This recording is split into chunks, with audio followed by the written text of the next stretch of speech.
오늘은 2025년도 마지막 주일입니다만은 아직 송구 영신 예배가 남아있기 때문에 이 시간에는 예수님의 오심, 성탄에 대해 좀 더 생각해 보기로 하겠습니다.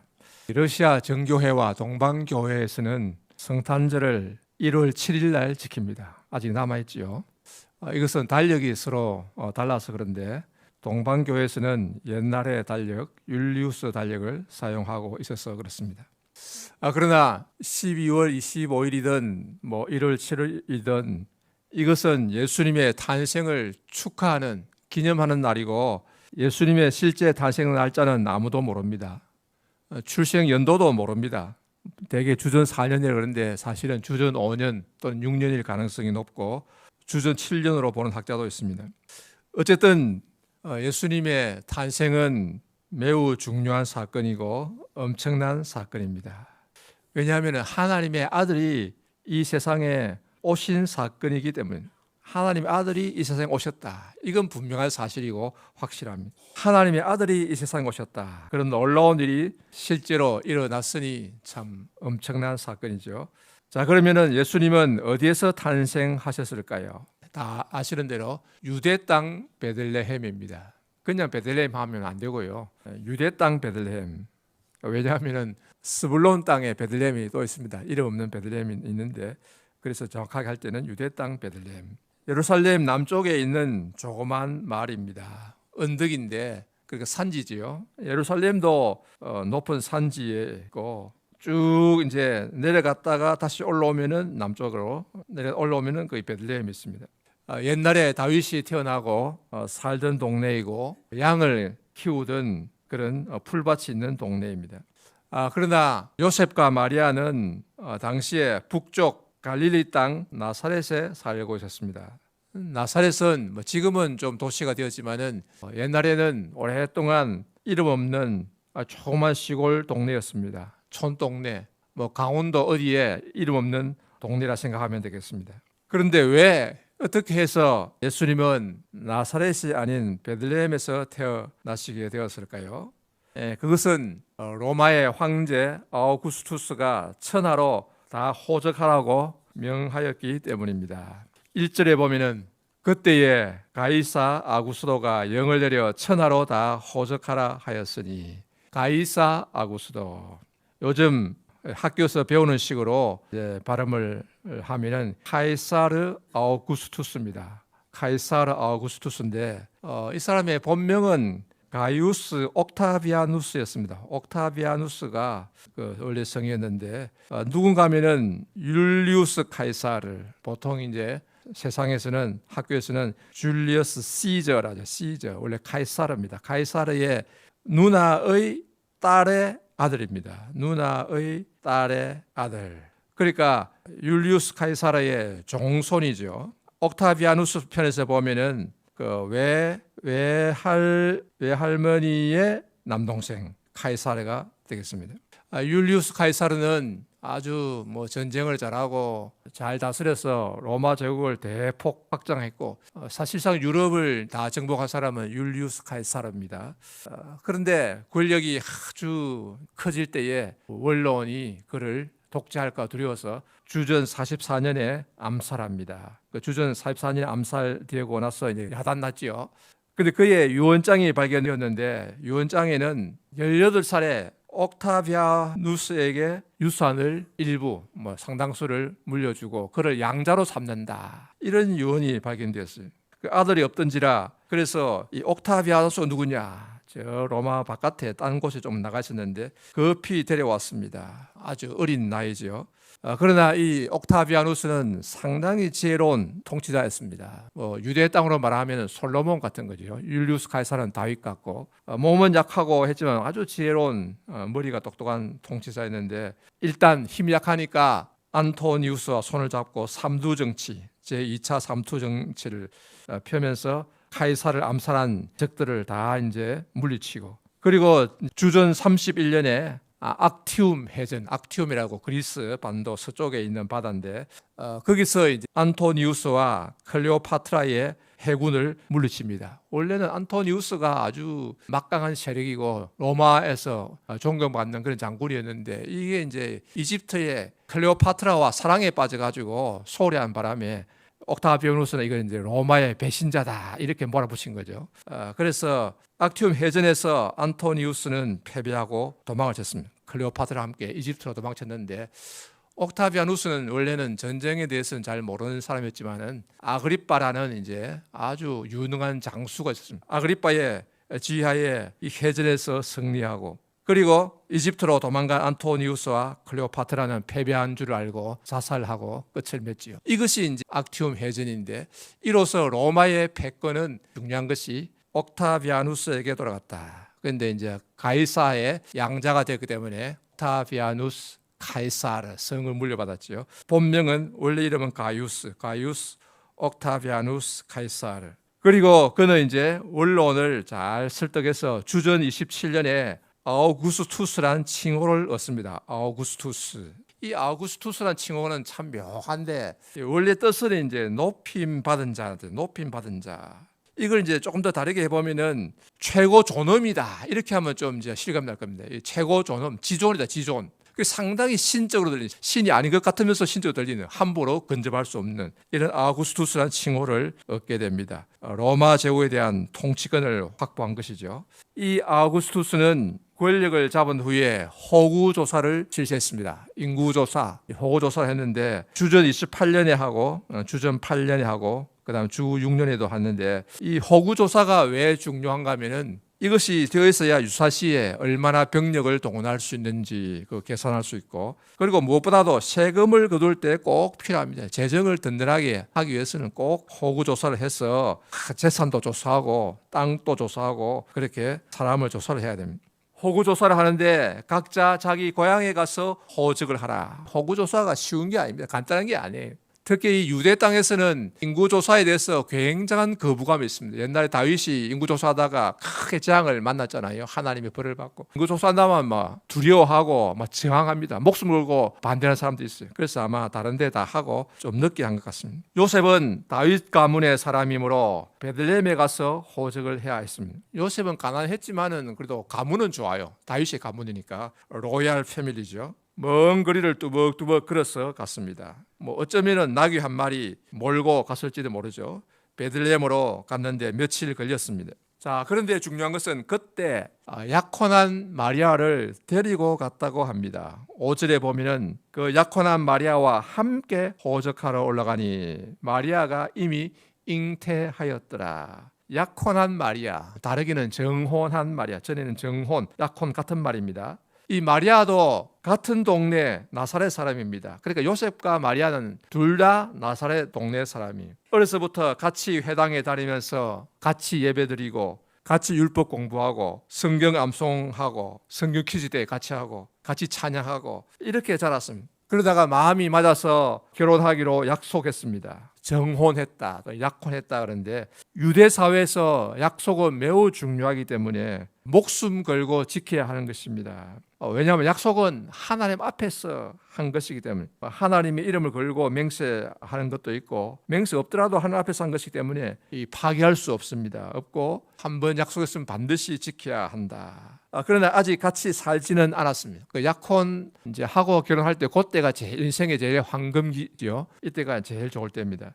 그러나 어느 날 천사가 마리아에게 나타나서 말했습니다. 은혜를 받은 자여 평안할지어다. 주께서 너와 함께 하시도다. 보라, 내가 잉태하여 아들을 낳으리니 그 이름을 예수라 하라. 마리아는 깜짝 놀랐습니다. 아니, 어찌 이런 일이, 아직 같이 살지도 않는데. 그래서 천사가 또 말합니다. 성령이 내게 임하시고 지극히 높으신 이의 능력이 너를 덮으시리니 이러므로 나실 바 거룩한 이는 하나님의 아들이라 일컬어지리라. 성령이 내게 임하시면은, 하나님의 영이 내게 임하시면은 못할 일이 없다. 나실 바 거룩한 이는 하나님의 아들이라 일컬어지리라. 그때로부터 마리아가 잉태하여 점점 배가 불러오는 것이었습니다. 정혼한 요셉은 몹시 당황했습니다. 큰일 났다. 그 사람들이 알고 수군수군 할 텐데 이 일을 어쩌나. 참 큰일 났습니다. 만일 내가 이 사실을 폭로하고 마을 사람들이 말하기를 나는 범인이 아니요 나는 결백하오라고 주장하면은 그러면은 자기는 벗어나겠지만 마리아가 위험합니다. 그럼 범인은 누구냐? 마리아가 돌에 맞아 죽을 위험에 처하게 됩니다. 그래서 차라리 내가 죄를 지어서 내가 범인이요라고 거짓 자백을 하면은 둘은 죽지는 않겠지만은 요셉은 마리아의 부모에게 벌금을 내고 결혼을 무조건 해야 됩니다. 그러나 이것도 수치스럽습니다. 평생 오명이 따라 붙습니다. 그래서 요셉은 또 이렇게 생각을 해보았습니다. 가만히 끊어버릴까? 가만히 약혼을 취소해 버릴까? 유대 사회에서 약속을 어기면은 안 되는데 마리아에게만 조용히 말하고 그냥 딴 동네로 도망가 버릴까? 야반도주 줄헬랑 치버릴까? 그러면은 마리아는 또 어떻게 하느냐? 참 이것도 쉽지 않습니다. 이래저래 고민입니다. 이래 어려울 때는 결정하지 말고 생각하고 있는 게 옳습니다. 이 일을 생각할 때에 그때 밤중에 꿈에 천사가 요셉에게 나타나서 말했습니다. 내 아내 마리아 데려오기를 두려워하지 말라. 무서워하지 말라. 그에게 잉태된 자는 성령으로 된 것이라. 여기 보면 천사가 요셉에게 내 아내 마리아라고 못 박아버렸습니다. 내 아내 마리아 데려오기를. 천사가 인정하고 내 아내라고 선언해버린 것입니다. 그래서 아마도 어쩌면 요셉과 마리아는 결혼식을 하지 않았을 가능성이 있습니다. 하나님이 천사를 통해서 직접 결혼을 인정하고 승인하셨으니까. 물론 급히 결혼식을 했을 수도 있는데 양가 부모님만 모시고 간단히 급히 했을 수도 있습니다. 그런데 유대 사회에서 랍비를 모시지 않고 결혼식을 한다는 것은 생각할 수 없습니다. 유대 사회에서 결혼식을 하면은 반드시 랍비를 모시고 서약을 하고 또 축복을 받고 해야 되고 또 손님들을 모시고 일주일 동안 먹고 마시고 해야 됩니다. 그런데 그렇게 하기에는 마리아는 이미 잉태한 것이 드러났더라. 배가 불러와서 벌써 수군거리는 소리가 들렸습니다. 잔치할 기분이 안 나지요. 아마 그래서 결혼식 하기도 그렇고 천사가 인정했으니까 그것으로 결혼식을 대신했을 수도 있습니다. 정혼식, 약혼식은 했을 테니까 유대 사회에서 정혼식은 있습니다. 약혼식은 있으니까 했을 테니까 그것으로 됐다. 그렇지만은 동네 사람들은 여전히 수군수군합니다. 남의 말 하기 좋아하는 나사렛 사람들, 남의 말 하기 좋아하는 동네 사람들. 이거는 조그만 동네 어디 가나 다 그렇습니다. 특별한 건 아니고 이게 사람 사는 그 맛이거든요. 자, 그렇게 몇 개월을 어정쩡하게 보내고 있던 때에 가이사 아구스투스의 명령이 내려졌습니다. 천하 사람들은 다 호적하라. 다윗의 가문 사람들은 베들레헴에 가서 유대 땅 베들레헴에 가서 호적하라. 요셉은 다윗의 가문 사람이라 베들레헴으로 가게 되었습니다. 그런데 여기에 의문이 있습니다. 중요한 의문이 있는데요. 호적할 때 여자는 갈 필요가 없고 남자만 가면 되었습니다. 그렇지 않습니까? 남자만 가서 호적가 오면 되고 여자는 갈 의무가 없었어요. 게다가 배도 부른데 그러면 요셉은 왜 마리아를 데리고 갔을까요? 해산할 다리 다 차서 몸도 무거운데 그 거리도 며칠 걸리는 먼 거리인데 요셉이 마리아를 너무 사랑해서 하루라도 안 보면 안 되어서 그랬을까요? 아닙니다. 그 순진한 생각이고 나사렛 동네 사람들이 마리아에 대해 수군거린 것을 그냥 혼자 둘 수 없었어요. 그랬을까요? 그럴듯하지만은 아닙니다. 정답은 무엇일까? 정답은 이참에 나사렛을 떠나서 딴 동네로 이사 가버리자. 이사 가자. 이사 가려고 챙기고 온 겁니다. 특별히 마리아가 생각할 때 아마 마리아가 좀 그렇게 주장했지 않나 저는 그렇게 생각할 때 이 아이는 복중의 아이는 특별한 아이들. 천사가 약속한 약속이 있는 아이들. 그런데 이 아이가 나사렛 동네에서 주변 사람들에게 손가락질 받으면서 자라게 해서는 안 된다. 어머니는 자녀 교육에 대해 매우 민감합니다. 아이가 태어나든지 복중에 있으면은 벌써 남편은 두 번째입니다. 그죠? 일단 아이가 중요한 거예요. 아이의 장래를 생각합니다. 그러니 자녀 교육을 위해 떠나자. 일단 베들레헴에 가서 호적을 하고 그 다음에는 어디로 갈까? 어디로 가려고 했을 것 같아요? 성경에 물론 없습니다만은 있다고 볼 수도 있는데 제 생각에는 그 다음에는 예루살렘으로 가자.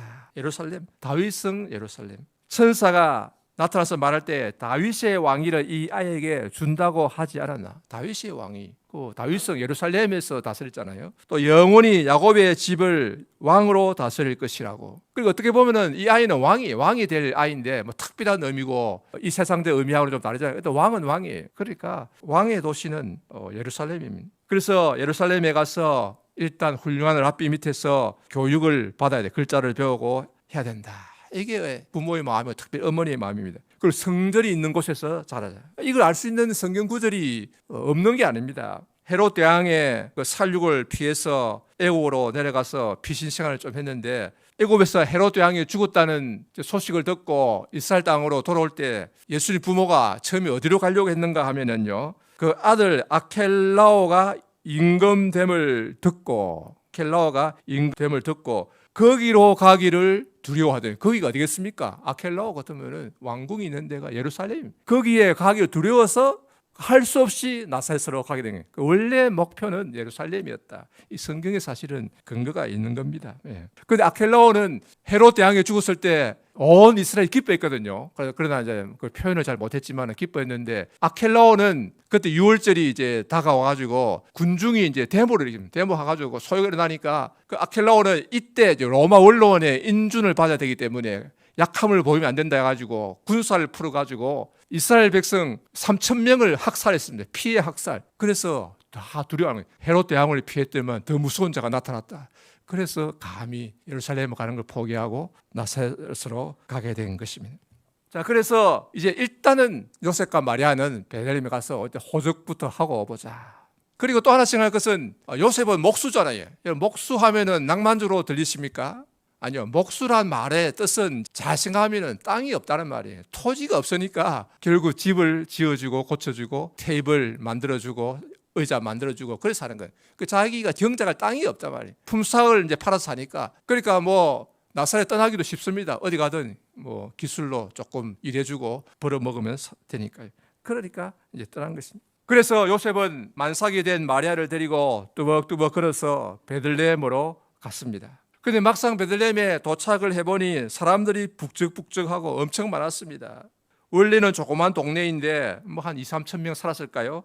다윗의 가문 사람들이 다 모였으니 뭐 북적북적합니다. 게다가 마리아가 만삭이 되었으니 빨리 못 걸으니 이제 좀 늦었습니다. 그래서 요셉과 마리아는 숙소를 구하지 못했습니다. 7절 2장 7절 끝에 보면은 이는 여관에 있을 곳이 없음이러라. 여관, 전에는 사관이라는데 사관하면 이제 요즘 사람들 아무도 모르죠. 엉뚱한 거 생각하는데 이 사자, 기숙사 사자, 우리 한국어 이 사전에도 안 나타납니다. 그 한자로 봐야 말씀. 사관인데 지금 여관에 있는데, 그러나 사관이든 여관이든 이것은 사실은 맞지 않는 번역입니다. 이 헬라 단어는 객실로 번역해야 더 맞습니다. 객실, 이 손님 객자. 객실, 그 손님방이란 말이에요. 손님방. 손님이 오면은 재워드리려고 만들어 놓은 방, 객실. 우리나라 같으면 사랑방이죠. 마당 건너 있는 사랑방. 그러니까 유대인들은 2층의 다락방을 객실로 사용했다 그래요. 손님 오면 2층에 다락방을 드리는 거죠. 그런데 그 집집마다, 그러니까 뭐 웬만하면 집집마다 그 2층 다락방이 있으니까 거기도 손님들이 와서 다 찼다. 뭐 손님들은 말하지만 사실은 다윗 가문 사람들이니까 이제 일가 친척이 되는 거죠. 따져보면은 다 차버리고 방이 없었습니다. 그런데 마리아는 해산할 날이 차서 첫 아들을 낳게 되었는데 할 수 없이 구유의 아이를 누었습니다. 구유의 7절에 보면은 첫 아들을 낳아 강보로 사서 구유에 누었으니, 구유가 무엇입니까? 순 우리말인데 소나 말이 먹을 죽을 담는 통입니다. 우리말로 여물통이라 할 수 있죠. 소나 짐승이 먹는 걸 여물이라고, 여물통인데 큰. 근데 이게 또 터키에 가면 터키어로 쿠유가 있어요. 쿠유가 있는데 이게 샘 우물이라 뜻이에요. 온파가 샘 우물. 구덩이를 쿠유로 하는데 우리말의 구유가 같죠. 이 갑바도기아에 가면 대린 쿠유라고 있는데 뭐 마당에 조그만 샘물처럼 되는데 그 뚜껑이 있는데 뚜껑을 열면은 밑으로 내려가는 쭉 길이 사다리가 있는데 내려가면은 엄청 넓은 방이 있고 회의실이 있고 예배실이 있고 또 방이 있고 지하 7층 11층까지 내려가고 옆으로도 연결되고 지하 도시가 나옵니다. 2만 명이 살 수 있는, 그 옛날부터 건설한 것이라는데 외적이 침입하면 숨으려고. 그런데 조그만 이 우물처럼 된 데로 들어갑니다. 이런 것을 이제 구덩이를 이제 구유라 이렇게 말하는데 잠깐 우리말 구유에 대해서 생각해 보았습니다. 자, 그러면 왜 아기를 구유에 누웠을까요? 왜 아기를 구유에 누웠을까요? 구유가 아주 낭만적이어서 재밌었어요. 여름에 설악산이나 지리산에 캠핑 가서 텐트를 치고 자면은 재미있겠지요. 요즘은 그 차박인가 뭐 그런 게 여자 혼자 가는 큰 사람들도 많던데 재밌으라고 구유에 누웠을까요? 아닙니다. 아기는 추위를 타면은 굉장히 위험합니다. 추위를 타면은 뭐 자다 죽을 수 있어요. 그러면 왜 구유에 누웠을까요? 그것은 누울 방이 없어서 그랬습니다. 7절 끝에 여관에 객실에 있을 곳이 없음이러라. 사람들이 너무 많이 왔기 때문에, 그리고 요셉과 마리아는 좀 늦게 도착했다. 방이 없었다. 방이 없어서 결국은 구유에 마구간 같은 짐승이 사는 거기에 들어가서 구유의 아기를 낳았다. 그런데 여기서 우리가 생각해야 할 문제가 또 있습니다. 사람들이 많이 모여들어서 있을 곳이 없었다는 것으로 문제가 끝나는 게 아닙니다. 아무리 사람이 많이 모여들었지만은 그래도 만삭이 된 여인이 왔는데 사람들이 자기가 차지한 방을 양보해 주지 않았다는 데 진짜 문제가 있습니다. 자기 방을 양보하지 않았습니다. 그 당시 유대인들은 만삭이 된 마리아, 배가 불러서 곧 아기를 낳게 된 마리아를 보고도 따지면 다 친척인데 보고도 모른 채 했습니다. 내가 먼저 와서 방을 잡았으니 다른 데 가서 알아보시오. 내가 먼저 계약했으니 이 방은 내가 사용할 권리가 있어. 선약 우선의 원칙. 내가 먼저 돈 냈어 이거죠. 그러면서 마리아에게 모른 척하고 방을 양보해 주지 않았습니다. 이처럼 양보할 줄 모르는 유대인들, 자기의 권리와 자기의 기득권을 주장하는 사람들 때문에 하나님의 아들이 이 땅에 왔는데 누울 곳이 없었습니다. 참 이것이 진짜 문제입니다. 하나님의 아들이 참 하늘나라를 떠나서 자기 땅, 이스라엘은 또 자기 땅 중에서도 자기 땅이잖아요. 남의 땅에 온 것도 아니고 자기 땅에 오셨는데 이 땅에 누울 방 한 칸이 없었습니다. 한 평이 없었어요. 한 평. 그래서 부득불 짐승들이 죽을 먹는 구유에 눕게 되었습니다. 아무도 한 명도 방을 양보해 주지 않아서 그렇습니다. 참 매정하지요. 그러나 그때 짐승들은 자기 방을 양보해 주었습니다. 여기 마곡간에 들어오세요. 마곡간인지 뭐 낙이 있는 그 외양간인지 뭐 모르겠습니다만은 여기 마곡간이라 합시다. 마곡간에 들어오세요. 그리고 여기 구유에 누우세요. 내 밥통인데 여기 우선 아기를 누이고 추위를 피하세요. 짐승들은 자기 단칸방을 내어주고 자기 원룸을 내어주고 자기 밥통도 내어주는데 인간들은 자기가 먼저 방을 잡았다고 양보하지 않았습니다. 그 짐승보다 못한 인간들, 딱 말 그대로죠. 짐승보다 못한 인간들입니다. 예수님은 하늘 영광을 버리고 하늘나라의 엄청난 기득권을 포기하고 하늘나라의 부귀영화와 하나님의 아들로서의 신분과 존귀와 영광을 다 포기하고 낮고 천한 이 세상에 내려오셨지만 이 세상에서는 자기의 조그만 권리, 조그만 기득권을 양보하지 않는 사람들 때문에 있을 곳이 없었습니다. 누울 곳이 없었습니다. 이것이 인간의 죄악상입니다. 이것은 단지 유대인들만의 문제는 아닙니다. 유대인들이 뭐 특별히 악했다라기보다도 온 세상 사람들이 다 그렇습니다. 조그만 이익 때문에, 조그만 기득권 때문에 양보할 줄을 모릅니다. 참 깊은 산속에 걸어가다 보면 철조망을 쳐놓고 여기는 사유지임, 출입 금지, 나물 채취 금지, CCTV 카메라 설치, 위반 시 고발 조치함. 뭐 어디 가면은 뭐 고발 조치한다 그래요. 참 사유지라고 자기 거라고 되게 뻑이죠. 어느 또 시골에 가니까 구집보다 더 시골에 어디 가니까 시골 동네에 감나무가 있는데 감나무가 가지가 이제 이래 자라서 담을 넘어 와서 길가에 이제 감이 열렸는데 그 동네에 누가 길 가다가 하나 따먹었다고 그 주인이 생욕을 다 하고 야단을 치더랍니다. 옛날에는 그런 거 좀 따먹고 했거든요. 가다가 뭐 배고프면 따먹고 뭐 했는데 손 잘린 건 다 따먹고 되는데 요즘은 그런 거 따먹으면 큰일 납니다. 민심이 참 사나워졌다. 옛날에는 아이들이 학교 갔다 오면서요 배고프면요 나 여태 아무 데나 가서 밀 그냥 이싹 따가지고 비벼가지고 먹었어요. 배가 고프니까 먹고 또 그 오래 쉬면 껌 된다 해가지고 그 먹어도 누가 뭘 할 사람 없었거든요. 요즘은 당장 고발합니다. 고발. 심지어 교회에 예배드리러 오는 사람들끼리도 서로 먼저 주차하려고 야단입니다. 큰 교회에서는 주차 전쟁입니다. 여기는 내 자리요. 내가 주차하려고 하는데 왜 끼어들어요? 그러면서 서로 싸우고 야단합니다. 한바탕 싸우고 가서 또 예배드린다고 아멘 해서 하면서 또 예배드리고 나오면서 은혜 받고 나오면서 또 싸웁니다. 또 그리고 지금도 세계 곳곳에서는 참 유혈 충돌이 있고 전쟁이 있습니다. 우크라이나 하루에도 매일 1,000명 이상씩 죽어가는데 참 불쌍하죠. 어찌 그렇게 아름다운 나라가 착한 사람들 살던 나라가 그렇게 되었는지 참 불쌍합니다. 이제 뭐 전쟁이 하도 오래 가니까 사람들이 별로 생각도 안 합니다. 태국과 캄보디아가 동돌동돌하고 중동은 늘 뭐 싸우죠. 이스라엘과 아랍인들, 시리아, 이란, 또 아프리카, 남미 등등등등 충돌과 전쟁이 끊임이 없습니다. 왜 그렇습니까? 원인이야 많고 복잡하지만은 근본적으로는 인간의 이기심 때문입니다. 탐욕 때문입니다. 저 우주선을 타고 저 바깥에서 멀리서 사진을 찍어보면 지구는 그냥 하나의 파란 점이라, 점, 푸른 창백한 점이라. 그 조그만 점인데 그 안에 들어가 보면은 사람들이 그렇게 아웅동 싸우고 다투고 있어요. 자기의 기득권을 내놓지 않으려고 하기 때문입니다. 여기 내 땅이야. 아니야, 내 땅이야. 우리 조상이 4,000년 전에 받은 땅이야. 하나님이 주셨어.